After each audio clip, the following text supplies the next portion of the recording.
con las letras con las que nos denominaron como bárbaros salvajes, como indio araucano, creando un imaginario ante la fe de su rosario, leyendo un acta de Tamapu, se hicieron propietarios, se validan como contrato, la firma de un documento, los acuerdos parlamentarios son palabras que se lleva el viento, pero hoy toman peso nuestro filosofía, Huehuay a puño letra en nuestra caligrafía, no necesita líderes en nuestra literatura, cronista de la élite, literalmente caricatura, quisieron marcar precedentes con su pluma genocida, denunciamos la historia mal contada y resumida, de Valdivia y su carta, de Ercilla la Araucana, del jesuita Alonso do Valle y su visión cristiana, del estigma de indio donde hoy en día se refleja, la vida hispana construida es el mal que nos aqueja, Time Green tu puse plasma al pie de la letra, como el historia mapuche que nadie se entrometa, trazando nuestro grito utilizamos su teoría, sus libros cuencas tienen contenido pero no sabiduría,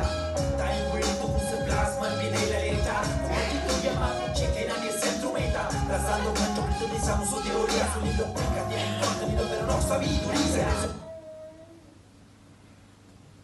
So, if you wanna see the whole video,